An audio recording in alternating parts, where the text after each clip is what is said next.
जी आगे हम कह रहे थे कि ऐसा नंबर, ये जो नंबर है हमारे पास 1 2 3 4 5 6 ये जा रहा है, इस नंबर को ये डेसिमल नंबर है। ये क्या डेसिमल नंबर है नंबर 1। और नंबर 2 ये नॉन टर्मिनेटिंग है, ये नॉन टर्मिनेटिंग है, मतलब नॉट टर्मिनेटिंग है, ख़त्म नहीं हो रहा। टर्मिनेट का मतलब होता है अशारिया के बाद ख़त्म हो जाना, और नॉन टर्मिनेटिंग का मतलब होता है कि अशारिया के बाद ख़त्म ना होना। अब ये नंबर अशारिया के बाद ख़त्म नहीं हो रहा, ये नंबर अशारिया के बाद ख़त्म नहीं हो रहा। तो इसकी दो कैटेगरीज हैं, इसकी दो कैटेगरीज हैं। या तो इस तरह का नंबर भी हो सकता है 1 2 2 इस तरह, ये देखो। अब ये दो कैटेगरीज हैं, एक ये है एक ये है। इसको बोलते हैं रिपीट हो रहे हैं नंबर। ये क्या है रिपीट हो रहे हैं, इसको बोलते हैं रिपीट हो रहे हैं। ठीक है जी, ये रिपीटिंग है। और वैसे इसको बोलते हैं recurring number, RECU recurring. Recurring का मतलब होता है रिपीट होना, रैकरिंग नंबर है। ये जो नंबर होता है, ये जो नंबर होता है ये मतलब एक तो ये नॉन टर्मिनेटिंग होता है, नॉन टर्मिनेटिंग होता है नंबर 1। नंबर 2 अगर ये रैकरिंग हो, ये क्या हो रैकरिंग हो। नंबर 2 अगर ये रैकरिंग हो तो ये इन दोनों चीज़ों को मिला के ये नंबर बन जाता है रैशनल। क्या बन जाता है रैशनल। ठीक है जी। अब ये जो नंबर है ये हमारे पास नॉन टर्मिनेटिंग है, रैकरिंग नहीं है। नॉन टर्मिनेटिंग है,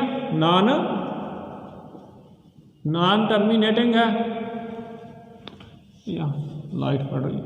ये नॉट टर्मिनेटिंग है, नॉन टर्मिनेटिंग है, नॉन टर्मिनेटिंग है, प्लस ये नॉन रैकरिंग है, ये नॉन रैकरिंग है। तो this will be equal to, तो ये नंबर बन जाएगा इरेशनल। क्या बन जाएगा इरेशनल। तो ये नंबर इरेशनल बन गया। नॉन टर्मिनेटिंग हो, रैकरिंग नहीं है, रिपीट नहीं हो रहा, एक ही नंबर बार बार रिपीट नहीं हो रहा, तो ये इरेशनल है। अब इस तरह का नंबर भी हो सकता है 0.235 235 235 235। तो ये देखो ये रिपीट हो रहा है एक नंबर, तो ये नंबर भी रैशनल है, ये नंबर भी रैशनल है। आगे हमारे पास एक छोटा सा प्रूफ है, वो करते हैं और आगे चलते हैं।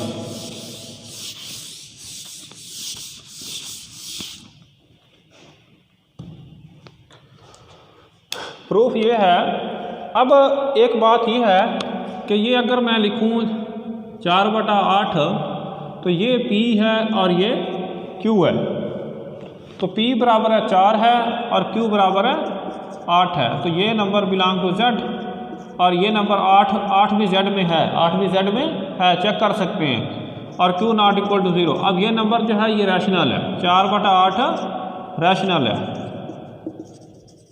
ठीक है, लेकिन 4/8 लोएस्ट फॉर्म में नहीं है, 4/8 लोएस्ट फॉर्म में नहीं है।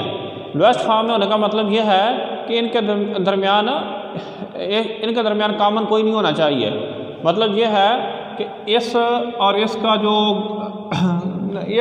जो कॉमन नंबर है वो हमारे पास 1 होना चाहिए, लेकिन यहाँ पे कॉमन नंबर कितना आ रहा है 4 आ रहा है। ठीक है जी। तो ये लोएस्ट फॉर्म में नहीं है। इसकी हम लोएस्ट फॉर्म अगर बनाते हैं तो वो हमारे पास बनेगी 1/2। अब इसमें और इसमें जो कॉमन फैक्टर है, इसमें जो कॉमन फैक्टर है वो सिर्फ 1 है। इसमें और इसमें कॉमन फैक्टर जो है वो 4 है। इसमें और इसमें कॉमन फैक्टर 4 है। इसमें और इसमें कॉमन फैक्टर जो है वो हमारे पास 1 है। तो अगर ये जो फॉर्म है ये not lowest form, not in lowest form, in lowest form. अब ये जो है कॉमन फैक्टर 1 है, तो ये इन लोएस्ट फॉर्म, ये लोएस्ट फॉर्म में है,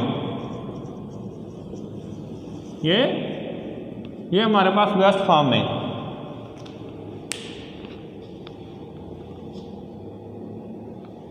ओके, आगे हमारे पास एक छोटा सा प्रूफ है।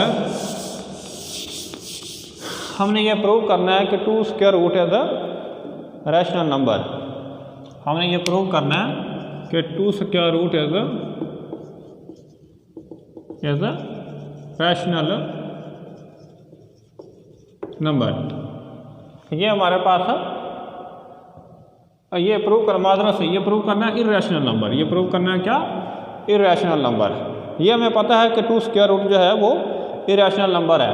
तो ये 2 स्क्वायर रूट हम सपोज कर लेते हैं, हम गलत सपोज कर लेते हैं। हम कहते हैं कि सपोज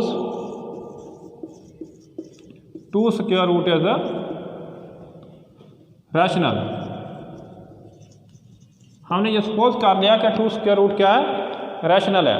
अगर ये रैशनल है तो इसको किस तरह लिख सकते हैं? P बटा Q की फॉर्म में। अगर ये रैशनल है तो ये किस में लिखा जाएगा? P बटा Q की फॉर्म में। और पी क्यू कहाँ से है? पी क्यू जेड से है और Q नॉट इक्वल टू 0 है। ठीक है जी। Q कैसे मल्टीप्लाई कर देते हैं? इस तरह ये मल्टीप्लाई कर लेते हैं।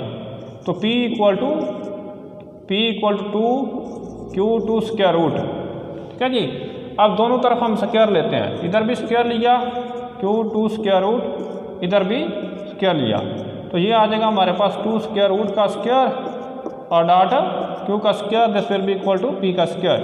P square equal to 2 Q square. P square equal to 2 Q square.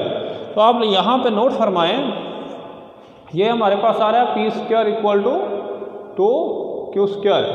एक बात आप लोगों ने याद रखनी है कि अगर कोई नंबर आड हो, अगर कोई नंबर आड हो, उसको हम 2 से मल्टीप्लाई कर दें, वो इवन बन जाता है।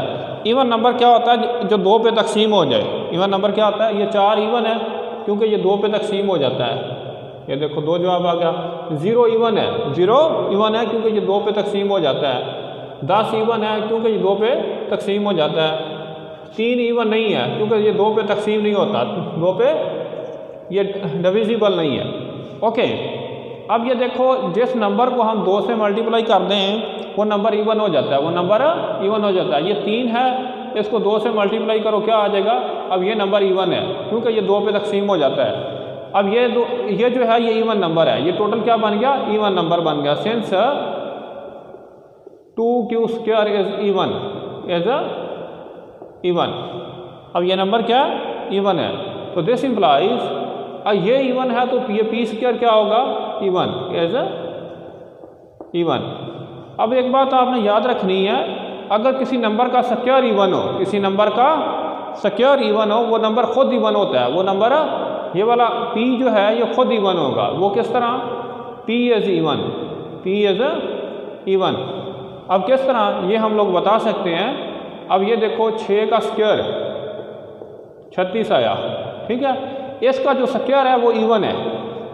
इसका जो स्क्वायर है वो क्या है? इवन है। अब जिस नंबर का स्क्वायर ये इवन है, ये क्या है? इवन है। ये नंबर खुद इवन है, ये नंबर खुद इवन है। अब ये देखो 7 का स्क्वायर 49, ये नंबर आड है। ये नंबर एक नंबर है उसका स्क्वायर आड है, एक नंबर है उसका स्क्वायर आड है, तो वो नंबर खुद आड होगा, वो नंबर खुद आड होगा। अब अगर किसी नंबर का स्क्वायर इवन हो तो वो नंबर खुद इवन होता है, वो नंबर खुद इवन होता है। हमें पता है जो नंबर इवन हो वो 2 का मल्टीपल होता है, वो 2 का मल्टीप्लाई होता है। जिस तरह 6 इवन है तो हम इसको लिख सकते हैं 2.3। 8 इवन है, ये जो 8 है ये देखो वर्क करो, ये जो 8 है ये इवन है तो इसको लिख सकते हैं 2.4। 10 इवन है तो इसको लिख सकते हैं 2.5। तो 2 का मल्टीपल है, 2 का मल्टीपल है, 2 का मल्टीपल है। अब P इवन है तो P भी किसी 2 का मल्टीपल होगा, P डॉट कोई R आ जाएगा, कोई R आ जाएगा। और ये वैल्यू हम यहाँ पे पुट करते हैं, यहाँ पे P की वैल्यू जो है 2R यहाँ पे पुट करते हैं। पुट इन 1 में पुट कर लेते हैं। तो 2R यहाँ पे पुट किया, 2R P की जगह पे 2R पुट करेंगे, होल का स्क्वायर इक्वल टू 2Q का स्क्वायर। तो इसको हम हल करेंगे 2 to 4, 4R square equal to 2Q square. तो this will be equal to Q square equal to 2R का स्क्वायर। अब ये देखो ये नंबर 2 का मल्टीपल है, ये नंबर जो है 2 का मल्टीपल है, तो ये नंबर क्या होगा, इवन होगा। Since 2r square is even, 2r square is even. अब ये नंबर इवन है, ये नंबर इवन है, अगर ये नंबर इवन है तो ये नंबर इवन है। इस नंबर के इवन होने का मतलब यह है कि ये नंबर इवन है, तो this implies Q square is even, Q square is even, Q square even है, क्यू स्क्वायर क्या है, इवन है। अब अगर क्यू स्क्वायर इवन है हमारे पास, क्यू स्क्वायर इज इवन, तो अभी मैंने बताया था जिस नंबर का स्क्वायर इवन हो वो नंबर खुद इवन होता है, वो नंबर खुद इवन होता है, तो Q is even, Q is even. अब अगर क्यू इवन है तो क्यू को हम लिख सकते हैं, तो क्यू 2 का मल्टीपल होगा, 2 डाटा कोई सम एस, कोई एस आएगा, ठीक है जी। तो हम अब हम दोबारा लिखते हैं पी ओवर क्यू। पी हमारे पास कितना आया था, 2r आया था, और क्यू कितना आया है, 2s, ठीक है जी। और यहाँ पे दूसरी बात ये भी थी, ये 2 स्क्वायर रूट इज रैशनल, अगर 2 स्क्वायर रूट रैशनल है तो p बटा q की फॉर्म में लिखा जाएगा। और यहाँ पे ये बात भी लिखनी है कि p and q are in lowest form, are in lowest form, कि ये लोएस्ट फॉर्म में है। मतलब है कि p और q के दरमियान कोई कॉमन फैक्टर नहीं है मास वाई 1 के, तो ये कंट्राडिक्शन आ गई। हमने कहा था p और q किस में है, लोएस्ट में है, लेकिन p और q के दरमियान में एक कॉमन फैक्टर आ गया, जो कि 2 है। p और q के दरमियान में कॉमन फैक्टर आ गया जो कि 2 है। इसका मतलब ये हुआ p ओवर q हमने कहा था लोएस्ट फॉर्म में है, तो लोएस्ट फॉर्म में नहीं है, तो ये लोएस्ट फॉर्म में नहीं है, तो this is contradiction, this is, तो ये तजाद आ गया, दिस इज कंट्राडिक्शन,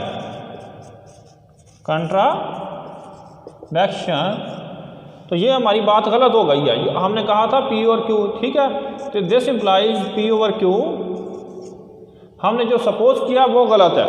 हमने क्या सपोज किया था कि रैशनल है, ये क्या है, रैशनल है, p over q is not rational, ठीक है, क्योंकि रैशनल नंबर जो होता है लोएस्ट फॉर्म में होता है। ओके, तो p ओवर q जो है हमारे पास फिर क्या हो जाएगा, एज